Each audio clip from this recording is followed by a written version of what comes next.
it really gave me a really good ability to understand the players and the athletes that I cover. Because when you are getting ready to do a marathon or a triathlon, the morning of, you're visualizing the event, you're getting in the zone, you're trying to kind of like focus and go through the course.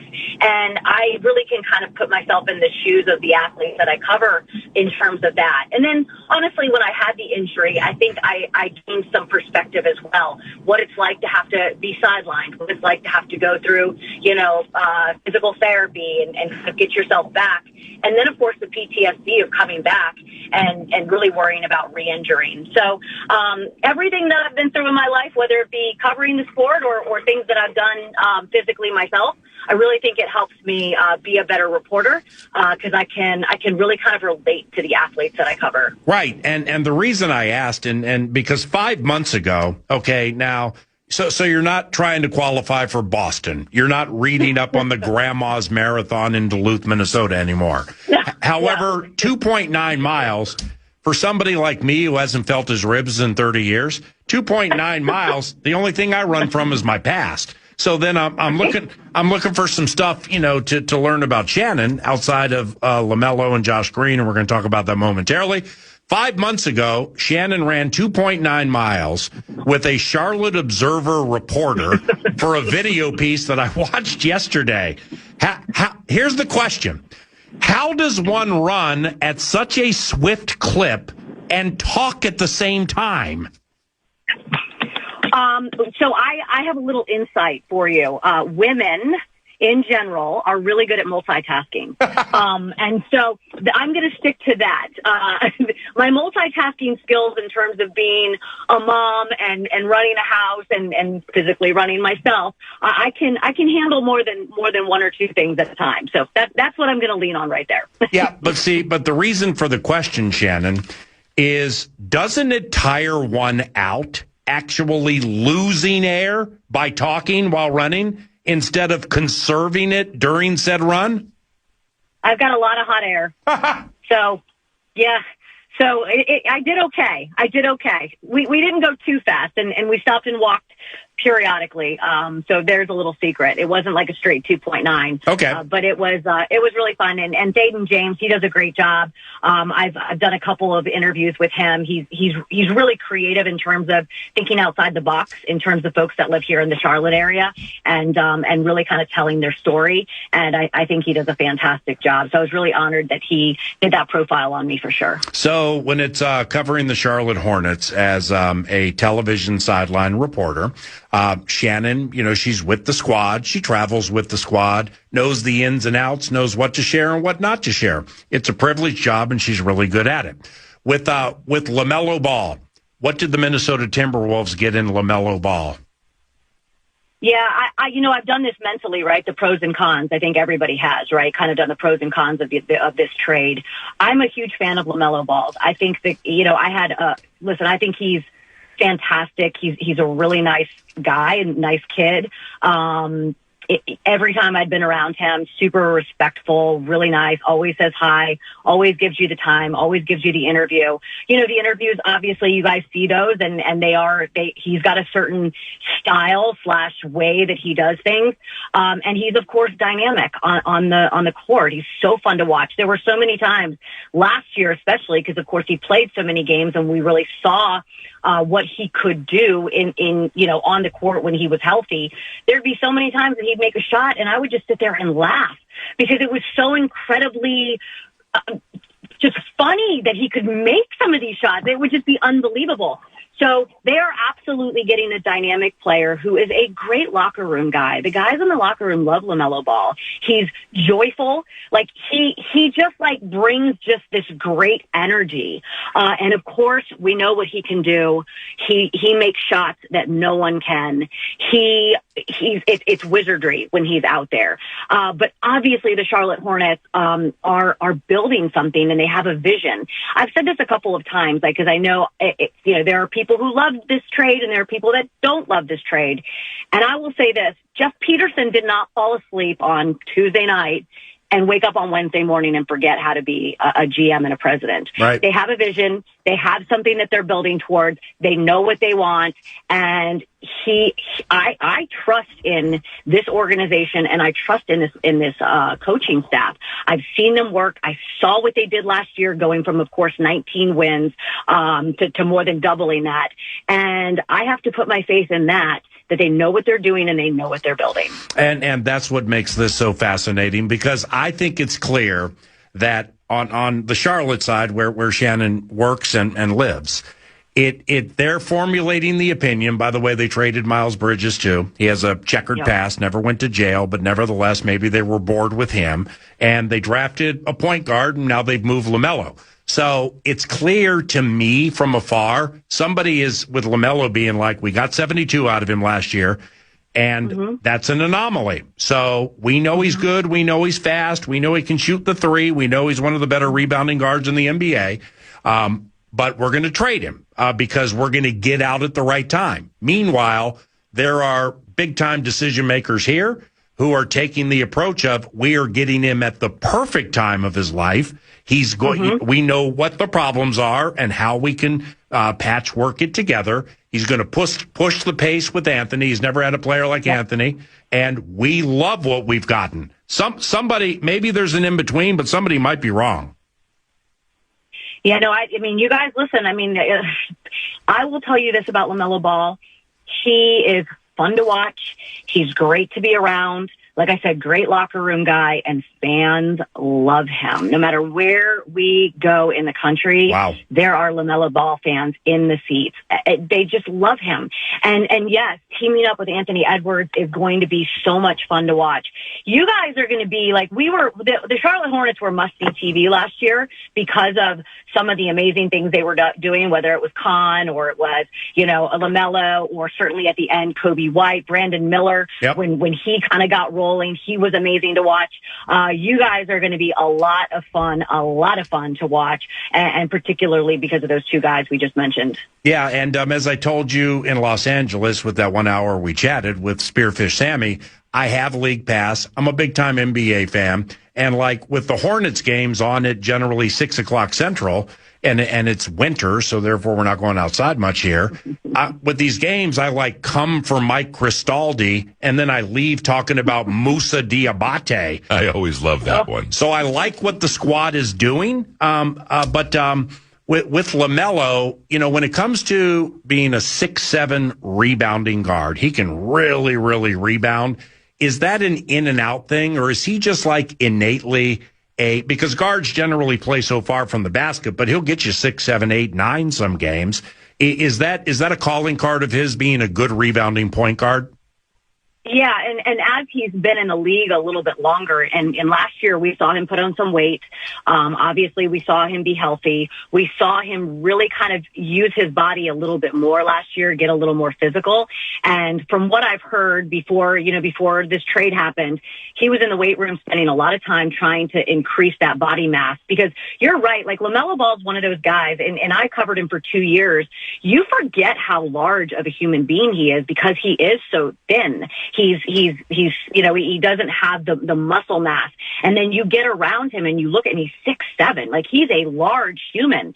But you also remember he's still very young. He's not even 25 years old yet. So you think about all of those things as he continues to grow, and as he continues to grow in his body, putting on some weight, all of that stuff that you just mentioned, getting in there, mixing it up, getting those rebounds, doing the things that he needs to do. Those numbers are just gonna go up and up. But in fairness, with the career that has been LaMelo, and I know they got 72 out of him last year. The precarious thing for me, Shannon, is he played 72 games, but they're playing him 28 minutes a game. So I'm watching your squad a fair amount, and 4.5 minutes into the first quarter, first buzzer, there goes LaMelo. He's out. So they were managing his minutes and did quite a good job with it, playing 28.5 minutes per game. So we'll see what happens with that here as we move into the season. But the other guy, Josh Green, what do you think about Josh Green? What does he do well? Josh Green is like last year. I think he was one of my favorite players to watch when he was out there. He comes on the court. He doesn't say a lot. He flies under the radar in terms of like bigness and boldness and speaking and all of that stuff. But the physicality, the quickness that he has is next level. And it's incredible to watch. Like, he would make some plays that I pulled him aside a couple of times and just said, I have more holy crap. How did you do that? How did you get there? Wow moments with Josh Green in terms of physicality. The way that he can chase guys down, the way that he can just be there and know where the ball's going to be to try, to get turnovers. He has such quickness and such a high level, like, twitch, just go. And man, he is a tough cookie. He took a couple shots. I think it was last year. I believe it was last year, where he just got drilled, got up, went back to the other side, got drilled again, and still made the shot. And I am a huge fan of Josh Green. I think he brings a really, really cool toughness and quickness to a team. Lastly, you said LaMelo's super popular in Charlotte. Like football always wins. But so is like LaMelo as popular as Bryce Young, or maybe more? Like, how would you compare that?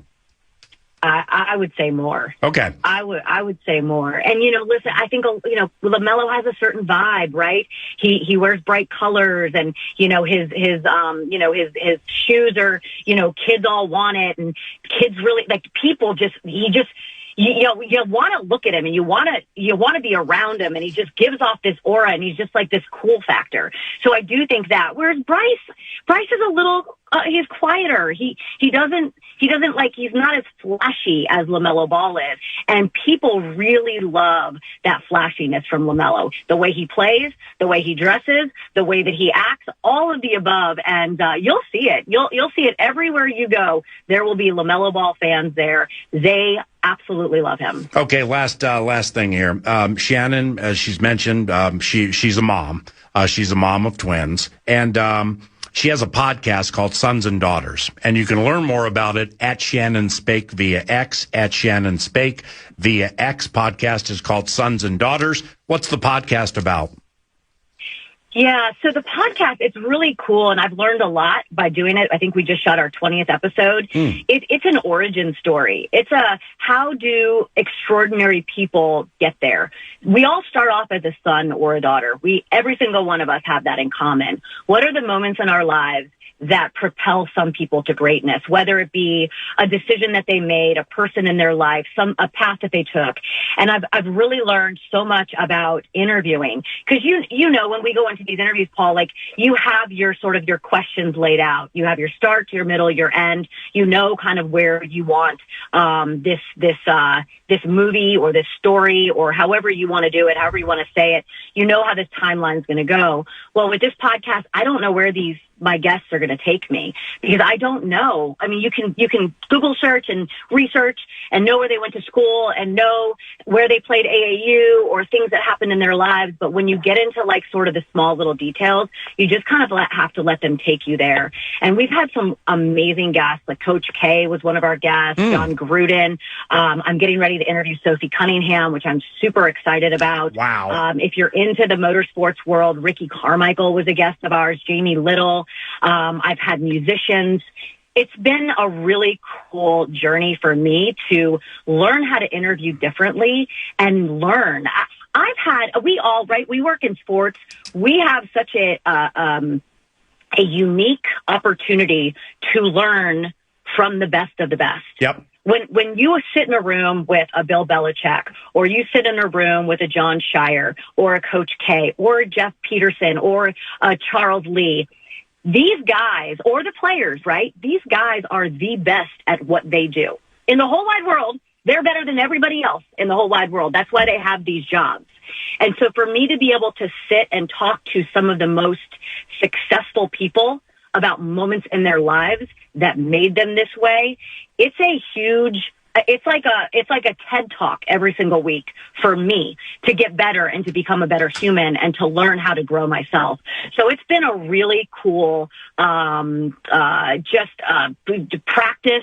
/ journey for me to be part of this podcast. I'm glad I asked. That sounds terrific. Sons and Daughters is the name of the podcast. Learn more about it at Shannon Spake via X. That was awesome. Thank you very much for making time. Have a wonderful summer with your twins, and we'll chat some other time, okay? Yeah, we've got racing this weekend at TNT. Let's not forget about that. We're going back to Chicagoland. If anybody is a racing fan that's listening to this, we haven't been at Chicagoland in a really long time. And so we'll be on TNT 4th of July weekend, sweating. We're going to be like 97 degrees in the Midwest. But we'll throw on some sunscreen and we'll see some good racing on that mile and a half. What's it called? Is it the Eero something? Oh, boy. You got me. Yeah, no, that's fine. I'm looking. I Googled it real quick. No, I'm looking at Chicagoland Speedway. TNT, what time one of the days can we watch you? Any idea? We'll be on Sunday. I believe the start time is 5:00 in the afternoon. Got it. It'll be on TNT. Yep. You're multifaceted and you're fantastic. Have a great day. We'll talk soon. Okay, bye. See ya. Shannon Spake. Out Charlotte Way on La Mello. It's 11:21. Talkbacks, the rest of the radio show, and we have a prize to give away.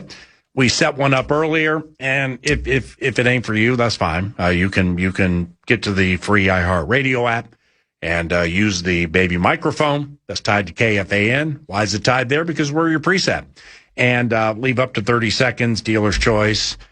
Anything you want, anytime. It's that time of the year, and it's a Talker Tuesday. That includes the USA and the World Cup. I mean, if you're like going to bed thinking, I love my country, and you just want to talk about it, and you're like, there ain't nowhere to talk about it, and you're born in the USA and you love the red, white, and blue, well, we have Talkback Central here.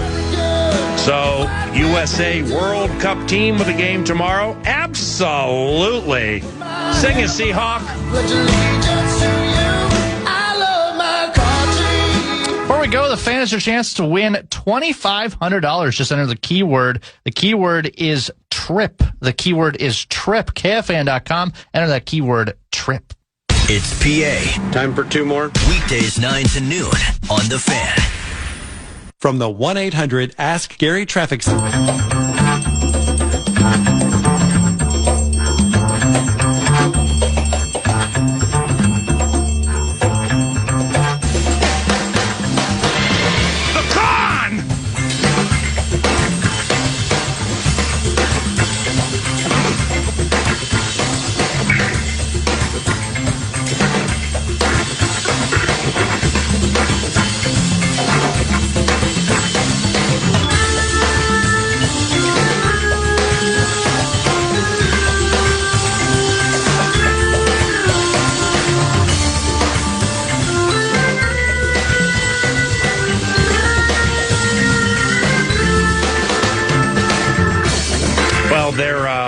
For basketball fans, NBA fans, those who howl with homies, and a side dish of hoo-dee-hoo. We're coming. Shams Geranium. Shams. Big time. Big hitter. Like Doogie with It's the Lions. Or .com Tom with NFL Network, Power Trip Morning Show. Shams Charania, big time heavy hitter. If you are so inclined, you can include this in your talkback array. 21 minutes ago, it's one of those tweets that has breaking in all caps, BREAKING, colon. LeBron James will continue his NBA career for the 2026-2027 season and has informed the Los Angeles Lakers the franchise can move on without him. Oh my gosh. No way! Because he will play elsewhere. Oh my gosh. Above average at that. We got any cities or scenarios in the state of Minnesota you can tie to the word South? Any restaurants you know that that have South in it? Well, like take what's going on in South St. Paul? There we go. Take your talents to South St. Paul. I always love that one. Does he want to take his talents to Calhoun Beach? I always love that one. Maybe he can get a part-time gig at Southdale Mall. I always love that one. There we go. What would it cost? I think it's in the neighborhood of $15 million. I think that's from something that I saw earlier. I don't know if it's the 19th apron, if it's the mid-level exception, if it's the mid-level antithetical except. I don't know what it is. But what if LeBron eyeballs Finchy and that team? And he's like, well, I don't love Stifle, but you got Stifle, and he is a defensive presence. And now you got Melo, and we're going to run with the Wolves, and he's going to shoot 10 threes a game, and you're catching him at the right time of his career. I guess we're going to have to hold our nose with those injuries a little bit, but you're getting him at the right time of his career. You got Ant. You got Jaden, so you got Slim. And I know Jaden and I kind of play the same position, and Anthony and I kind of play the same position, but I wonder if LeBron would be interested in taking his talents to South St. Paul. I always love that one. And playing games in Minneapolis. Is that something people would want? LeBron James on the 2026-2027 Minnesota Timberwolves. Because, again, Shams. Poor man's .com Tom with a side dish of doogie. LeBron James will continue his NBA career for the 2026-2027 season and has informed the Los Angeles Lakers the franchise can move on without him. Oh my gosh, can you more about that? I wonder if a tear is dropping the eye of J.J. Redick. They just had a weird deal with Austin Reeves, too, where it's like they lowballed him, and then he was abroad playing golf or something, and he got the news that they're going to re-sign him. And it was like more than he thought it would be, and he started crying. I mean, I think all that was Austin Reeves. I should ask Spearfish Sammy. But here is the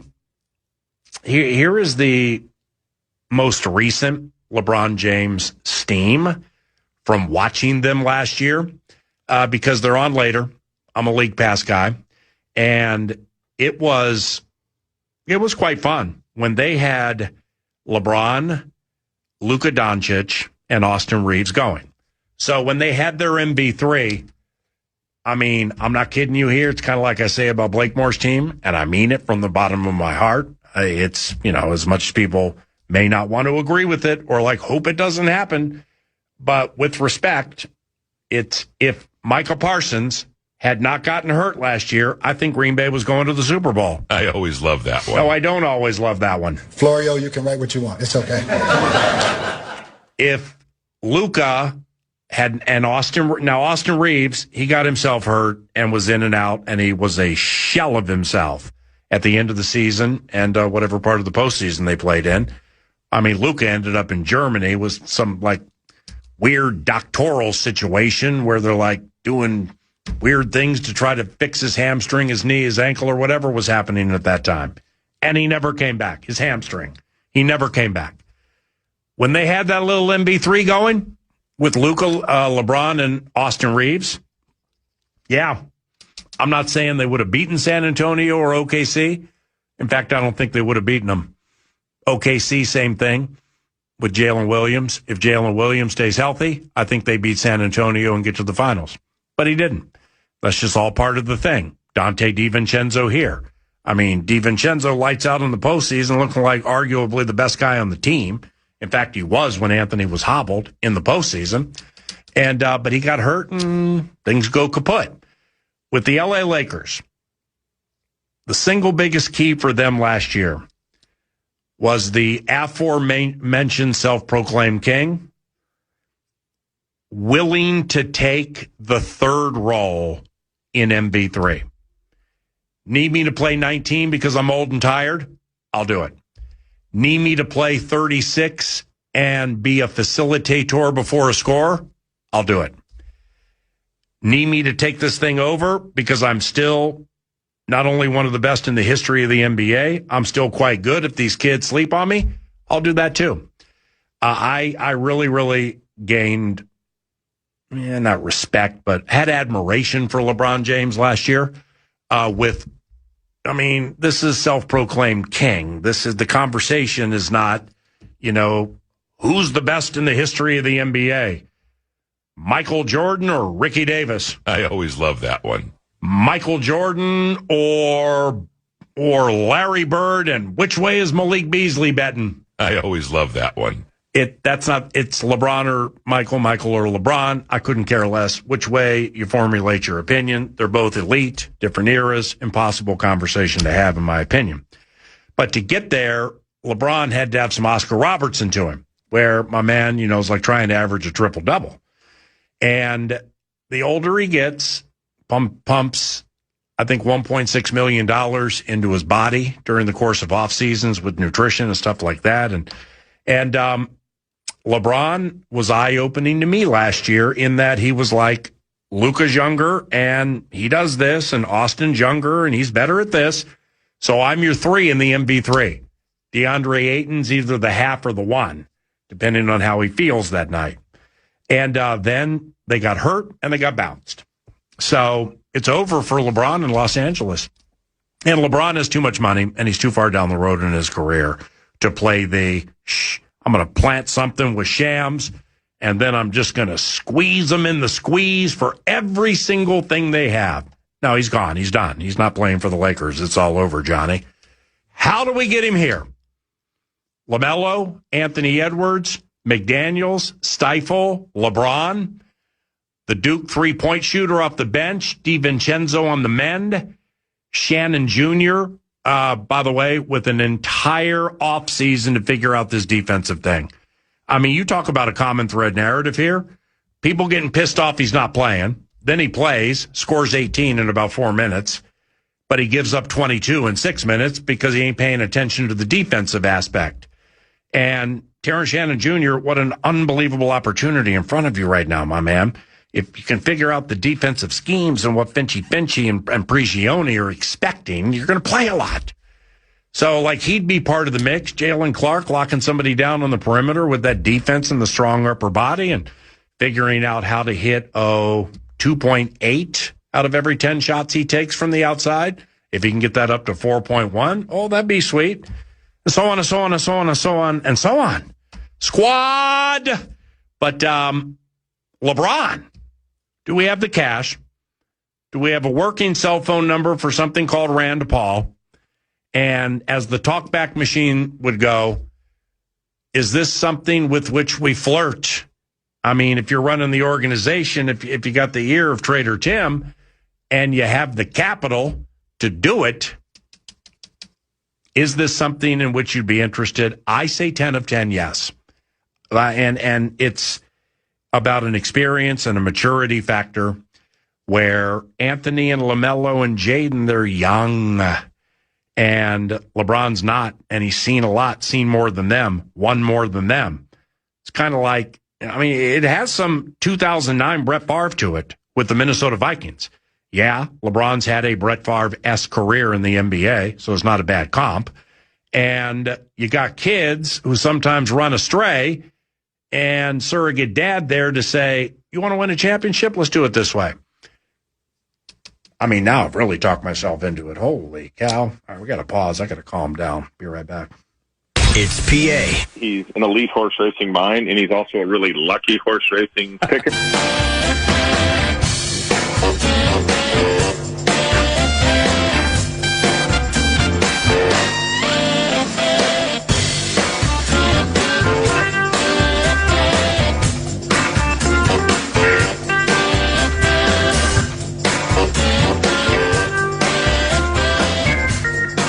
All right, we have some talkbacks into which we will dive.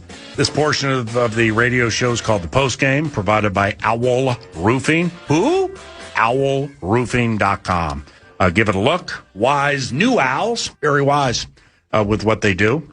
And if you need a new roof or you want somebody to get up there and check it for you, owlroofing.com. They're new to the Covenant. And if you'd like to be new to the Covenant or KFAN, we mentioned it earlier, marketing@KFAN.com. Write to Lonnie and share your ideas or ask what it takes to get in. So that not only, well, the A topic is you be helping us, but the 1A here is that we can help you. And maybe we flip that thing around and things are so boffo, the A topic becomes, holy cow, what happened to us is the same thing that happened to Continental Diamond and Steve's Appliances, and so on and so on. So give yourselves a chance. Marketing@KFAN.com, write to Lonnie. Marketing@KFAN.com, write to Lonnie. Nothing but talkbacks here with a champion to be crowned within 5 minutes, and here they are.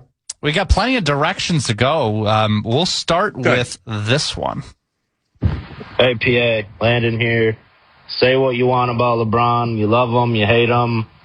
Even at this age, LeBron is everything that we needed Julius Randle to be. Well said. That's my thoughts on it. Well said. I doubt he would come here, but if why? he's open to it, you absolutely take that phone call. My man, I mean, in my opinion, for like my taste and like how things work with me, very, very well said. And why wouldn't he come here? I mean, LeBron, even at this age, with his surrogate uncle / father nature that he had last year with the Lakers, and raising kids, holy cow! Anthony and LaMelo are both like 24, and Jaden's right around there. I've talked myself into it from a Brett Favre standpoint. I'm telling you, it has a chance to be the same thing. Now, granted, we came up short because of Bountygate and a cheating coach who might end up in the Hall of Fame one day. But nevertheless, with Favre, you had rookie Percy Harvin, you had second-year wide receiver Sidney Rice, and third-year running back Adrian Peterson. And it is so difficult to find the blend of super talented young players who make a difference. And Anthony, LaMelo, and Jaden make a difference. And I don't think anybody can dispute it. Who grew up watching this guy, who now is with them. There's reverence. And it's the combo of being surrogate uncle or dad or coach along with teammate. Very, very hard to find. It absolutely fits here. I don't know if they're interested or how they would do it, but man, I think that would be super, super cool. If I'm Mark Laurie and Alex Rodriguez, I'm all over this. You'll sell out almost every single game, if not every game. I mean, there's so many good things with this, and the report is that LeBron James will continue from Shams, will continue his NBA career, but has told the Lakers, I'm out. All right, so is OKC going to mess with that mix and bring him in? San Antonio, they got a lot of talented kids. Stephon Castle, Devin Vassell, Wemby. It works there too. So keep that in mind. Something else to keep in mind, he has tweeted you in the past. That's what I hear. Maybe you're the sneaky sleeper agent to get this thing done. Right. Common calls me Nash, so why not? There are some people that in these talkbacks that maybe missed the borrowing the bit segment from yesterday where we used the negatrometer to zap the negativity of LaMelo Ball out of you. Look, if they're not listening to the show every day, then screw even if you listen to one segment every single day, we hope it's the right segment. I promise I'll straddle the brakes. Copyright Dan Call. But so here's this. Review. I'm so glad to hear you have come off of the edge of the building that you were standing on, ready to jump with the Timberwolves trade. So glad to hear you're doing better. Thank you. Pro football coaches not in the Hall of Fame. I think you got to be named Sean or Harbaugh. So the Harbaugh boys, maybe just Jim, but could be both. And then Sean McVay and Sean Payton. Well, Sean Payton led a team that single-handedly tried to maim, but he still won a Super Bowl, and if he gets another one with Denver, then he's a cinch for the HOF. Copyright Dan Call. Here's another coach that is actually a new name that we haven't brought up yet, I believe. Yeah, Double B. Lewis, what's up? Great show so far today. It's kind of doing a little brainstorming, trying to think of a coach you guys haven't brought up yet. What about Steve Spagnuolo? he hasn't succeeded as a head coach, but he's got 4 Super Bowl victories as a defensive coordinator, the first ever to do that. Ooh, I like that. I mean, that's got to get you in the Hall of Fame, right? I like that. I like that, my man. But I mean, the head coaching situation was bad, and everything he does is copyright Dan Cole. This is borrowing the bit. We got permission from him yesterday to borrow the bit. He left a voicemail. It was sweet. So therefore, regarding Steve Spagnuolo, doesn't matter if Lieber thought everything was too complicated in 2010. He's unbelievable at what he does. All he does is win rings. Copyright Dan Cole. Copyright Dan Cole. Listen to the program every day. Hey, PA and Blake. Dan from Fire Lake. What up, Blake? I think one of the things you have to factor as far as Hall of Fame coaches is the coaching trees attached to those coaches. That's why I think Kyle Shanahan is a no-brainer. Okay. What about his dad? I mean, he can't be a no-brainer. His father won 2 Super Bowls, and he started the tree of all trees ever to tree, and he's not in the Hall of Fame. I understand what you're saying. Sean McVay's tree? No, that's a tree. I mean, and I think Shanny might be with the McVay tree. But, yeah, McVay got a head coaching job before Next Level. They've been together. Who else is on that McVay tree? Brandon Staley, Liam Cohen, I believe Matt LaFleur, Kevin O'Connell. There are more. But, I mean, Sean McVay is the low-hanging fruit here. The bit was the talkback for the Northern Fire Prize, when it was a singular talkback, was, can you get to 5 current head coaches not named Andy Reid who are going to make it to the Hall of Fame? And like we threw out Sean McVay, Nick Sirianni, John Harbaugh, Sean Payton, and there were some others in the mix too. But yeah, I really appreciate the talkback. Thank you. Time for more. I don't know if the negatrometer can be passed on to talkbackers, but we'll find out. Lawyer Tom here. Yep, all 3 quarterbacks are going to play this year, sadly, because they're going to get injured. Virtually every quarterback that takes a snap under Kevin O'Connell ends up getting hurt because the Vikings' offensive line has been a shambles, and O'Connell won't run quick hitters. He likes slow developing pass routes. The offensive line's going to have to be better, or else it's going to be a revolving door at quarterback. Okay. Well, that was negatrometer. I love Damon Claiborne so much. Maybe he can throw, and we use 4 quarterbacks. Copyright Dan Cole borrowing the bit. What up, PA? It's Statsy from Bloomington. It's World Cup week, USA tomorrow in Santa Clara, California versus Bosnia. Down with that, David. It's America's birthday week. America's the best, and that's why Serginho Dest, he's been an absolute pest. And he is going to run rampant on the Bosnian defense. USA is going to win big. Let's go. Round of 16 next. Love ya. Bye. I love my country. Yes, I do. Can't wait to see you in the Canterbury Press Box Thursday. Super Stats Dave. Every time you come to Canterbury, make sure you buy that green sheet for a nominal fee. He does nothing but spit out winners. It's called Dave's Faves. Dave's Faves. I love my country. And we love Dave's Faves. All right. Thank you, Super Stats David Handlin. Deep stages of the show. You need to crown a champion. What you going to do? I think I'm going to crown this talkback because they manned up. They said something they didn't like, but it was the correct answer. What up, PA and Double B? Love you guys. Love the show. This is one of the most painful things I have to say as a Vikings fan, but I think Sean Payton will end up making it into the Hall of Fame. A lot of wins, really a good coach. As much as I hate him with all the Vikings lore, I think Sean Payton is one of those coaches that's going to end up seeing his face. Not enough time to negatrometer it or find